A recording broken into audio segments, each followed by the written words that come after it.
What if everything you thought about growing old in the 13th century was completely wrong? Was it truly a death sentence to see your 40th birthday in the year 1250? Number 7. Old age was universally dreaded and ugly. The idea that medieval people universally dreaded old age and saw it only as a period of physical decay and ugliness is a common modern belief. This myth suggests a culture obsessed with youth, dismissing anyone who bore the marks of time. It paints a picture of a society where the visual signs of aging, such as wrinkles, gray hair, or a stooped posture, were seen as inherently repulsive, leading to social ostracism or a loss of respect.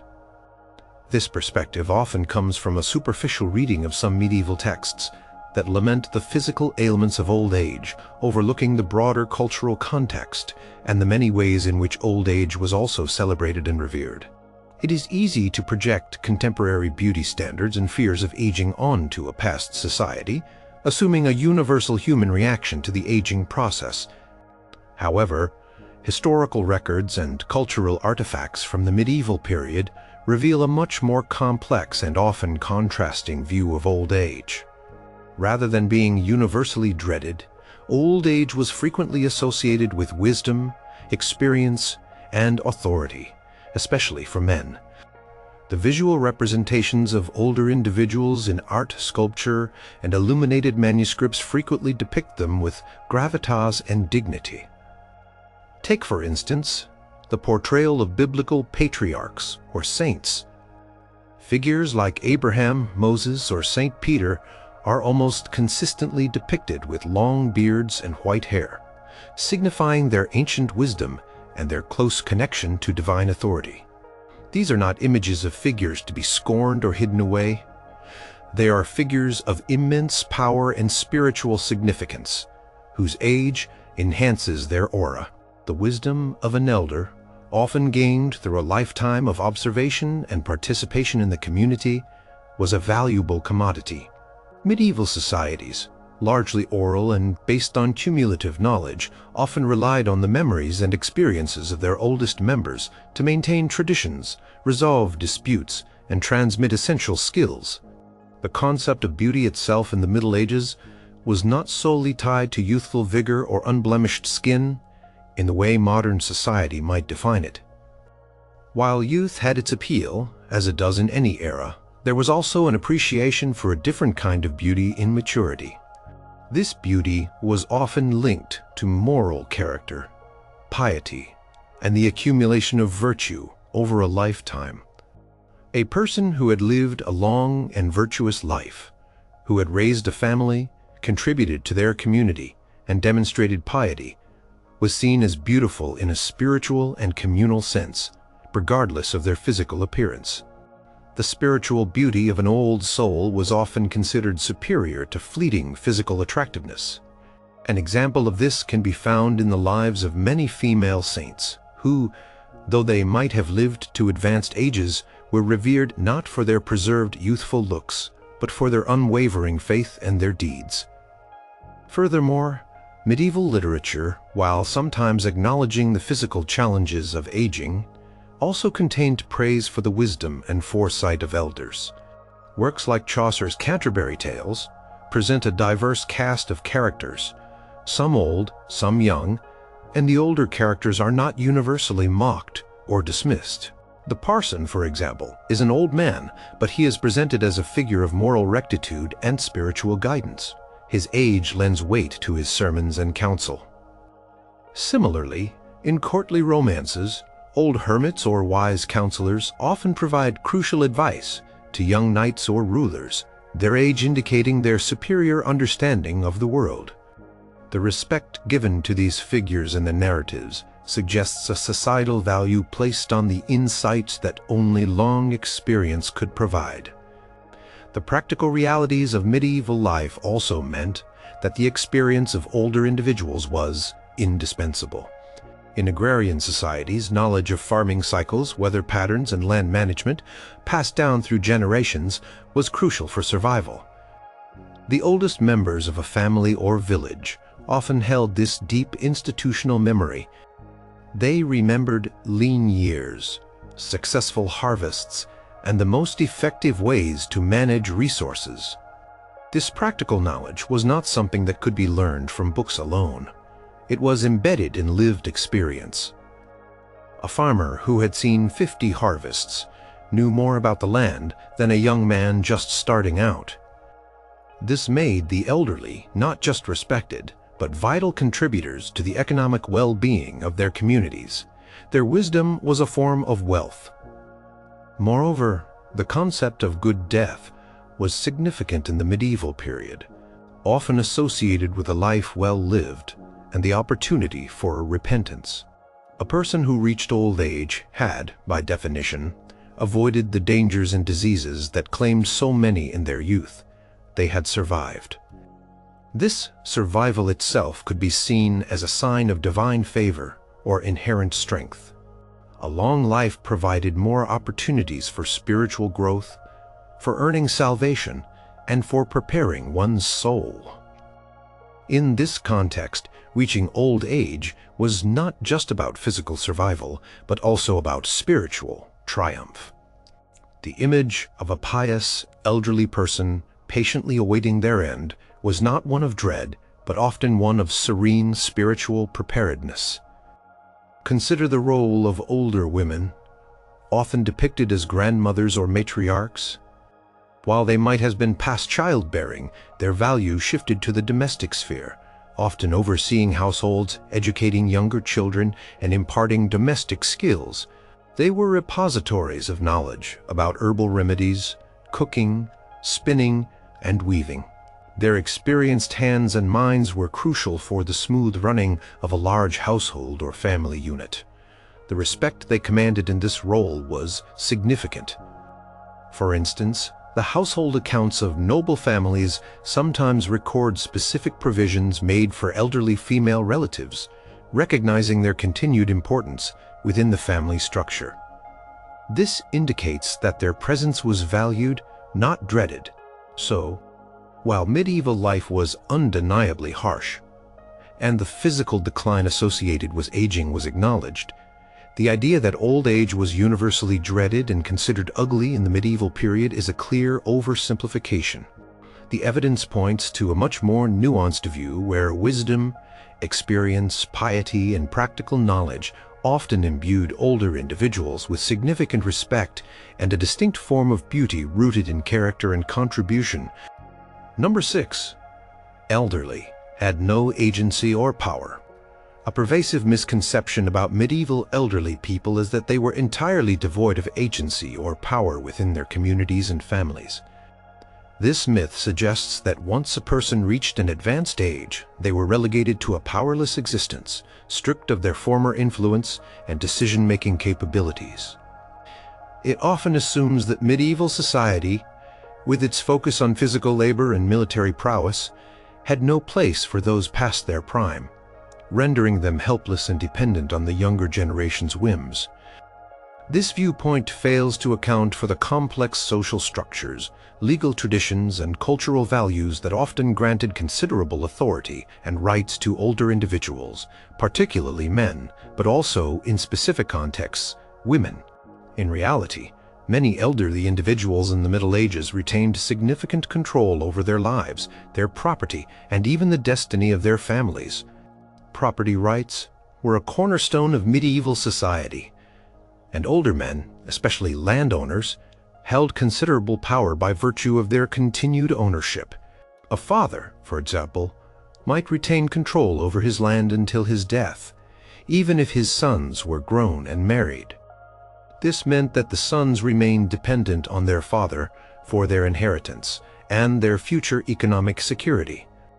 This deferred inheritance gave the patriarch immense leverage within the family, allowing him to dictate terms, ensure his care in old age, and influence the marital choices of his children. Records from manorial courts often show elder family members making decisions about land transfers, setting conditions for their retirement, or even resolving disputes among their descendants, demonstrating their continued legal and familial authority. Beyond direct property ownership, Many older individuals held important positions in communal governance. Village elders, often the most experienced and respected members of the community, frequently served on local councils, advised lords, or acted as arbitrators in disputes. Their long-term knowledge of local customs, precedents, and the histories of various families made them indispensable for maintaining social order and justice. Their counsel was sought, not disregarded. For example, the rolls of local courts across England and France show older men frequently sitting as jurors or holding offices, like reeve or constable roles that required significant trust and authority within the community. Their age was seen as a marker of reliability and impartiality. Religious institutions also provided avenues for agency for the elderly, particularly for women. Older widows, having lived through marriage and often having managed households, sometimes chose to enter convents, not as a last resort but as a path to spiritual fulfillment and a community of their own. Within these convents, older nuns could rise to positions of leadership, becoming abbesses or prioresses, wielding considerable administrative and spiritual power over their communities. These roles required not only piety, but also significant managerial skills and a deep understanding of religious law. The very act of choosing this path was an exercise of agency, especially for women who might otherwise have had limited options outside marriage. Similarly, older men might retire to monasteries, continuing their intellectual pursuits or serving in advisory capacities. Furthermore, legal systems across medieval Europe provided some protections and mechanisms for older individuals to secure their future. Retirement contracts, known by various names such as pacts of sustenance or living wills, were common. In these agreements, an elderly person would transfer their property to a younger family member or a charitable institution in exchange for guaranteed food, lodging, and care for the remainder of their life. These contracts were legally binding and often detailed specific provisions, such as the amount of bread, ale, or meat to be provided daily, the type of room they would live in, and even the quality of their clothing. The existence of these formal agreements shows that older individuals were not simply left to the mercy of their families. They actively negotiated their terms of care, demonstrating considerable foresight and legal savvy. The records of such agreements preserved in monastic cartularies and municipal archives clearly indicate the active role elders played in securing their old age. Widows, though often facing economic vulnerability, also possessed a unique form of agency. Upon their husband's death, many widows gained control over their dowry and dower rights, which often included a significant portion of their late husband's property. This could make them economically independent and in some cases quite wealthy. Wealthy widows could manage estates, engage in trade, lend money, and even act as patrons of churches or charities. Their status as single women sometimes afforded them freedoms not available to their married counterparts, as they were not directly subject to a husband's authority. For example, prominent merchant widows in cities like London or Paris are documented as running substantial businesses, employing many people and engaging in significant financial transactions, all testaments to their enduring power. Even without significant property, older individuals could wield considerable informal power through their social networks, reputation, and accumulated wisdom. They might be sought out for advice, for their knowledge of local remedies, or for their storytelling abilities. Grandparents often played a vital role in raising children and transmitting cultural values, creating strong intergenerational bonds that ensured their continued relevance. Their presence at family gatherings and community events was often central. The notion that medieval society simply discarded its elders is challenged by the multitude of roles they continued to play. From family patriarchs and matriarchs to community leaders and spiritual guides, all of which required and demonstrated significant agency. Number 5. Life was miserable and short for everyone, especially the old. The pervasive modern notion that life in the Middle Ages was universally miserable, brutish, and exceedingly short for everyone, and particularly grim for the elderly, paints a picture of constant suffering, starvation, and a quick descent into the grave. This myth suggests that joy was rare.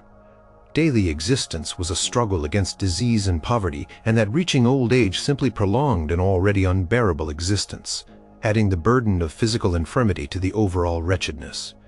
This view is often fueled by a focus on the most severe historical crises, such as famines or plagues, and a neglect of the quieter, everyday realities that many medieval people experienced. It oversimplifies a millennium of diverse experiences, reducing complex lives to a single bleak narrative. While medieval life certainly presented significant challenges and uncertainties, famine, disease, and conflict were indeed real threats. It is a vast overstatement to characterize all of life as uniformly miserable.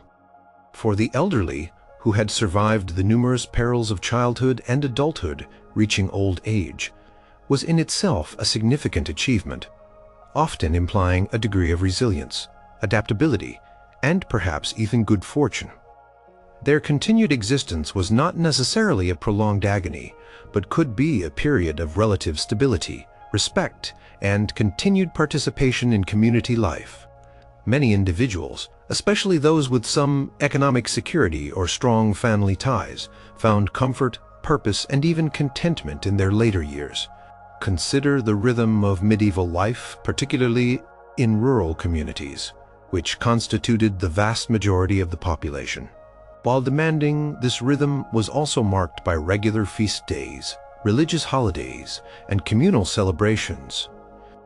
The agricultural calendar, punctuated by sowing, harvesting, and seasonal festivals, provided structure and opportunities for communal bonding. Older people, having spent decades immersed in these rhythms, often had an established place within them. They were not always on the front lines of strenuous labor, but could contribute their knowledge, supervise younger workers, or engage in less physically demanding tasks. The community, bound by kinship and shared hardship, often extended a strong network of support, which lessened the feeling of isolated misery for its members, including the elderly. Furthermore, spiritual solace played a crucial role in medieval life. For many, a deep faith provided comfort in the face of hardship and a framework for understanding life's trials. Old age was often seen as a time for heightened piety, for reflection, and for preparing one's soul for the afterlife. Monasteries and convents offered a path for those seeking a contemplative life, and many elderly individuals, both men and women, chose to enter these institutions in their later years. Life within these religious communities, while disciplined, offered a degree of security, intellectual engagement, and spiritual fulfillment that was far from miserable. It provided a structured environment, regular meals, and medical care, which for some might have been an improvement over their earlier secular lives. The concept of a good death, as mentioned earlier, was deeply embedded in medieval Christian thought. This was not a quick, undignified passing, but a carefully prepared transition, ideally surrounded by family, clergy, and community, with opportunities for confession and repentance.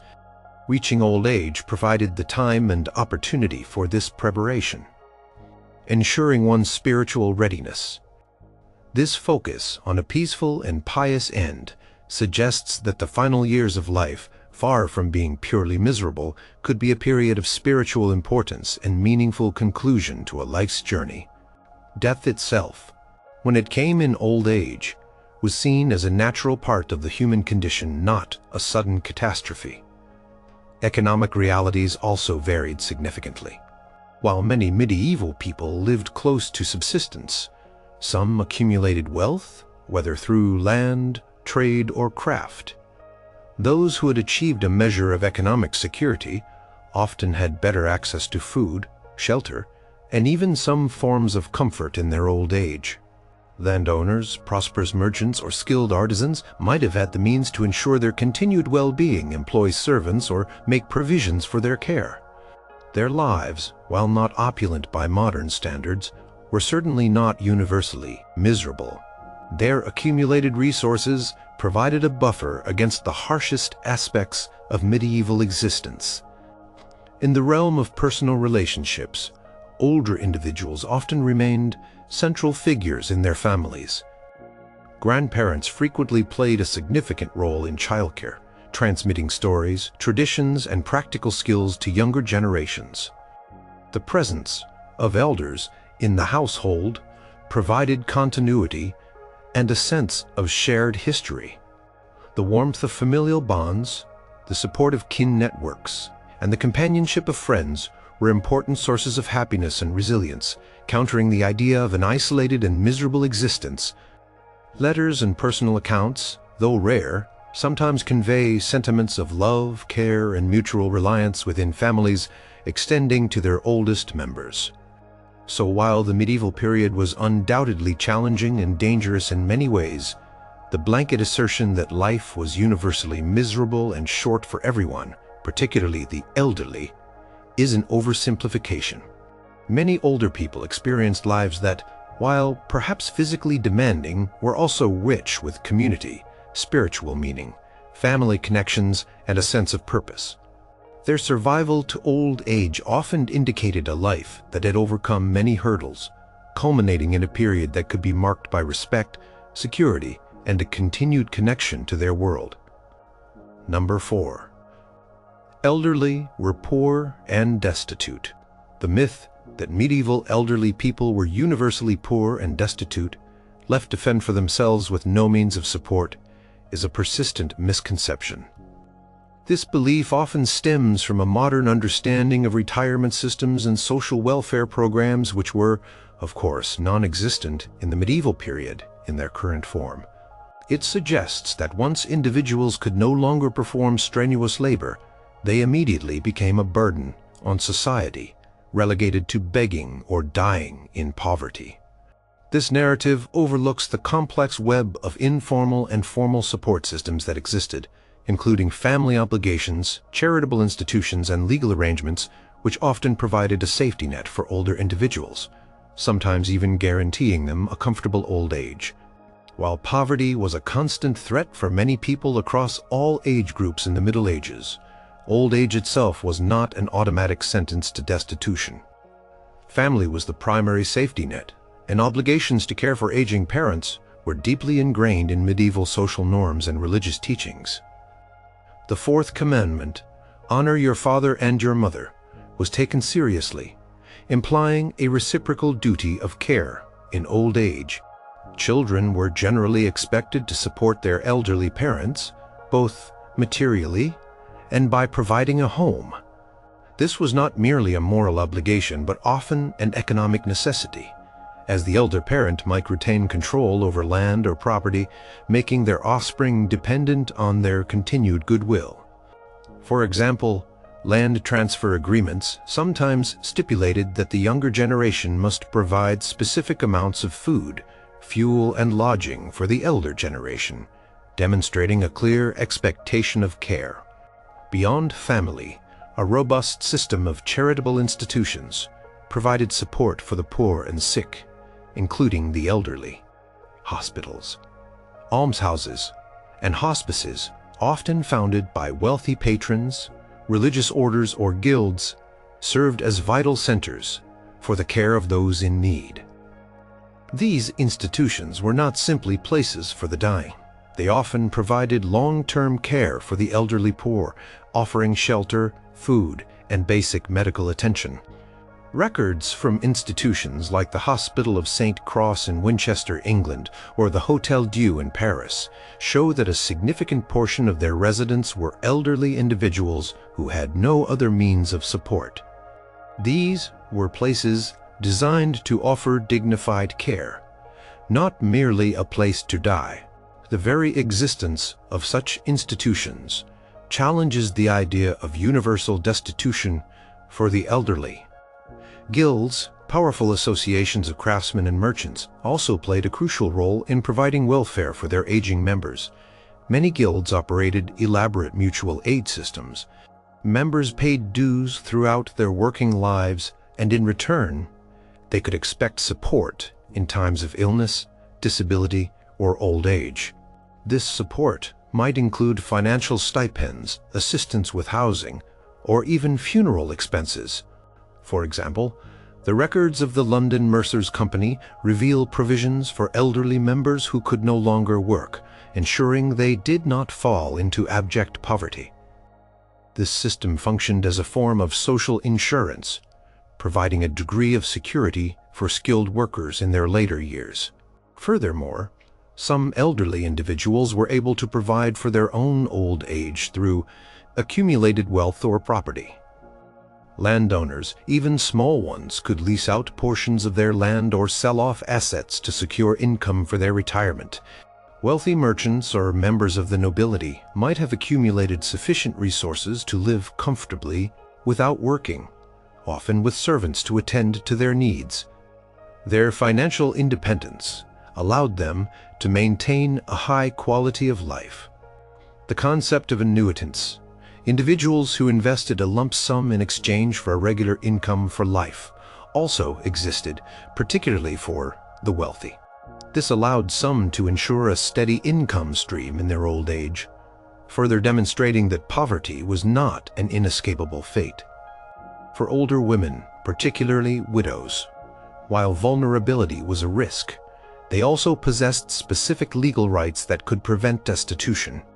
Dower rights entitled a widow to apportion usually 1/3 of her deceased husband's land or income for the rest of her life. This provision was specifically designed to prevent widows from becoming destitute. While not all widows were wealthy, this legal protection meant that many had a guaranteed source of income and property, enabling them to maintain their independence or at least avoid extreme poverty. Some widows even inherited and managed substantial estates or businesses, becoming economically powerful figures in their own right. Even for those without formal support, informal community networks often provided a safety net. Neighbors, friends, and the wider parish community might offer assistance to elderly individuals who were struggling, sharing food or providing help with tasks. The medieval concept of charity, deeply rooted in Christian teachings, encouraged assistance to the poor and vulnerable. While this did not eradicate poverty, it meant that complete abandonment was less common than the myth suggests. Religious teaching emphasized care for the elderly as a virtuous act, which chimatized community members to provide support. Therefore, the portrayal of all medieval elderly people as universally poor and destitute is an oversimplification. While poverty was a harsh reality for many across society, various formal and informal systems, family obligations, charitable institutions, guilds, legal rights, and personal savings existed to provide support and prevent widespread destitution among the elderly. Their economic well-being, like that of other age groups, varied significantly based on social status, family circumstances, and individual foresight, but it was far from universally dire. Number 3. No medical care for the elderly. The belief that medieval elderly people received no medical care, or that any care they did receive was entirely ineffective or even harmful, is a widespread and deeply ingrained myth. This idea often stems from a general misconception about medieval medicine as primitive, superstitious, and lacking any scientific basis, leading to the conclusion that old age, with its inherent physical decline, would be met with indifference or a complete absence of practical remedies. This myth suggests that older individuals were simply left to suffer their ailments with no recourse, implying a brutal and uncaring society towards its most vulnerable members. It ignores the significant medical knowledge, institutions, and practices that existed, often specifically tailored to the ailments associated with aging. Contrary to this myth, medieval society did possess a sophisticated, albeit different from modern understanding of medicine. and it established various systems for medical care that were accessible to the elderly. Hospitals, while having a broader function than just medical treatment, often including care for the poor and pilgrims, provided significant medical attention. Institutions such as the Hôtel Dieu in Paris or the Hospital of St. John in Brugge were at the forefront of medieval medical practice. They had infirmaries, nurses, and often resident physicians or apothecaries. These hospitals cared for the sick regardless of age, and many of their long-term residents were elderly individuals suffering from chronic conditions or the general infirmities of old age. Records from these hospitals often detail the types of ailments treated and the provisions made for patients, including dietary requirements and basic hygiene, challenging the notion of complete medical neglect. Physicians in the medieval period, often trained in universities like Salerno, Montpellier, or Padua, based their practice on the humoral theory inherited from ancient Greek and Roman medicine. This theory, which emphasized the balance of four humors in the body, led to treatments like bleeding, purging, and dietary adjustments. While these methods might seem crude by modern standards, they were applied systematically and with careful observation of the patient's condition. Critically, medieval medical texts, such as the Canon of Medicine by Avicenna or the works of Galen translated into Latin, contained specific sections dedicated to the diseases of old age. These texts recognized aging as a natural process, but also discussed methods to mitigate its negative effects, offering advice on diet, exercise, and specific herbal remedies for conditions like arthritis, digestive issues, and weakened eyesight. This demonstrates a clear awareness and attempt to address the health challenges of advanced age. Moreover, medical care was not confined to formal hospitals or university-trained physicians. Local healers, apothecaries, and wise women often provided practical remedies and care, particularly in rural areas. They used a vast array of herbal medicines, often drawing on centuries of accumulated folk knowledge, which could be effective for alleviating symptoms or managing chronic conditions. For instance, remedies for joint pain, respiratory ailments, and skin conditions were widely known and applied. These practitioners, while perhaps not formally educated, played a vital role in providing accessible health care, particularly to the elderly who might not have access to a distant university-trained doctor. Family members also played a crucial role in providing care, utilizing home remedies and practical nursing skills, which formed the bedrock of everyday medical attention. The practice of surgery also existed, though it was often carried out by barber surgeons and was generally reserved for more severe conditions. While major surgeries were dangerous, minor procedures, such as setting broken bones, lancing boils, or extracting teeth, were performed. Elderly individuals suffering from such injuries would have sought and received this kind of care. Furthermore, religious belief often intertwined with healing. Saints were invoked for specific ailments, and pilgrimages to healing shrines were common. While not medical treatment in a modern sense, these practices offered psychological comfort and hope, which can be an important component of overall well-being, particularly for those facing chronic illness in old age. Monasteries and convents often had their own infirmaries and gardens for growing medicinal herbs, serving not only their own aged monks and nuns, but sometimes also the local community. These religious houses were centers of learning and record-keeping, and their knowledge of herbal medicine and basic nursing was significant. The Benedictine rule, for example, placed a strong emphasis on caring for the sick, viewing it as a direct service to Christ. This religious imperative ensured that medical attention was considered a moral duty within these communities, which extended to their aging members. So, the notion that medieval elderly people had no medical care is a gross misrepresentation. While the medicine of the era differed significantly from contemporary practices and faced limitations, it was far from non-existent or universally ineffective. A range of institutions, trained practitioners, local healers, and family members provided care often informed by detailed medical texts and practical knowledge, directly addressing the health challenges associated with old age. Their approach to health and well-being was holistic, encompassing physical, spiritual, and communal aspects, ensuring that older individuals were not simply abandoned to their ailments. Number 2. Elderly were seen as useless burdens. The idea that medieval elderly people were universally regarded as useless burdens, simply taking up resources without contributing to society, is a deeply ingrained and largely inaccurate myth. This misconception often emerges from a modern focus on productivity and economic output, leading to the assumption that once individuals were no longer capable of strenuous physical labor or active reproduction. It suggests a harsh and unforgiving society that cast aside its elders, leaving them to live out their remaining years in shame and neglect.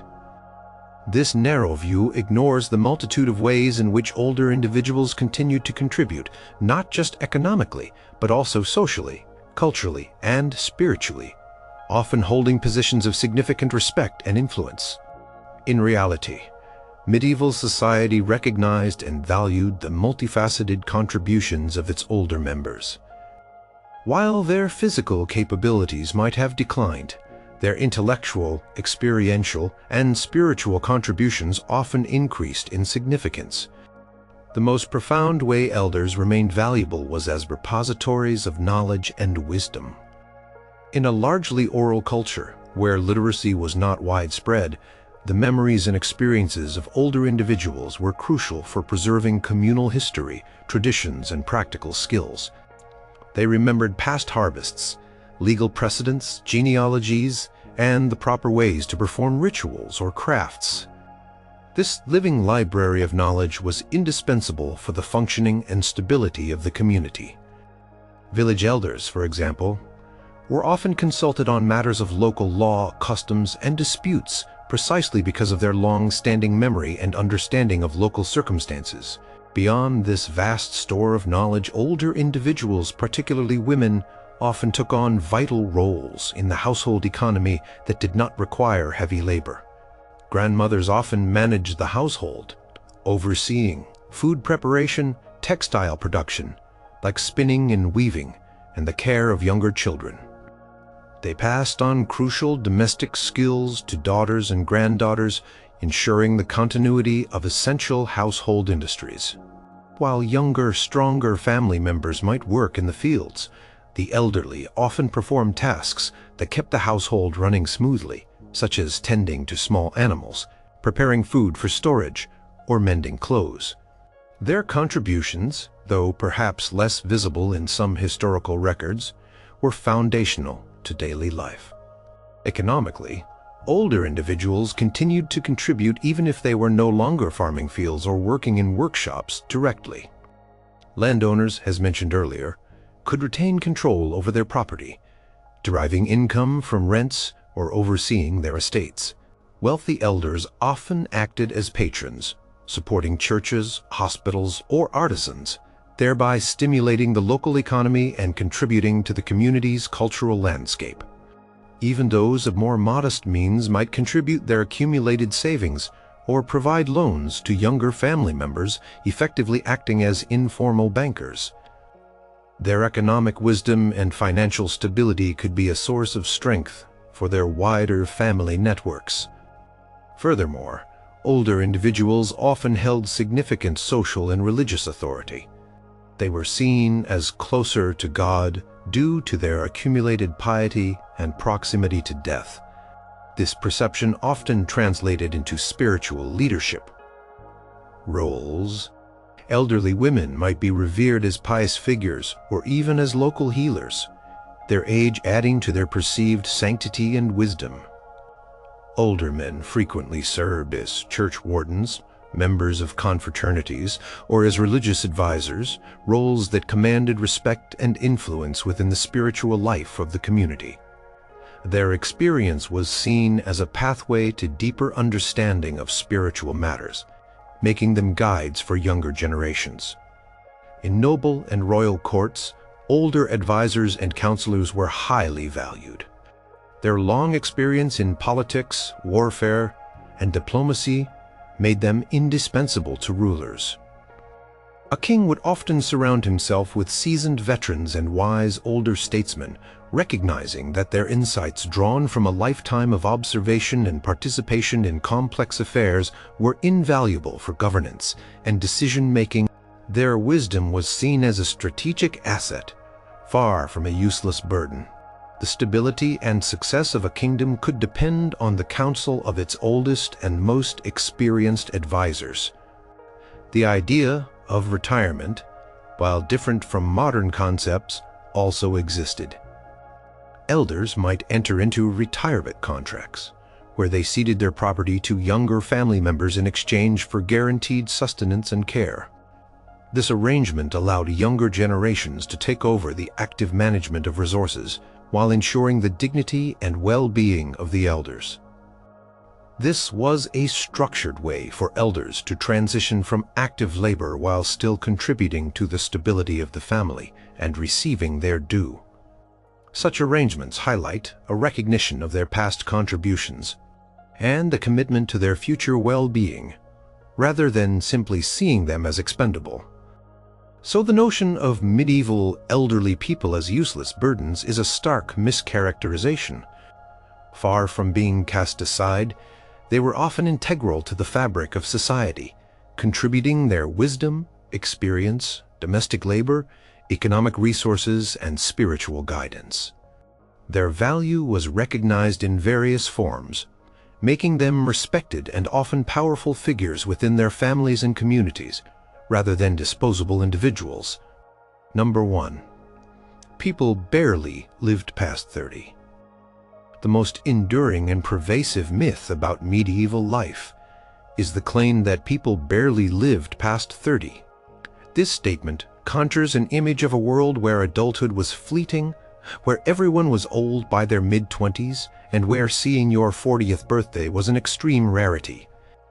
This myth is frequently used to simplify or dismiss the complexities of medieval society, implying a brief, brutish existence for nearly everyone.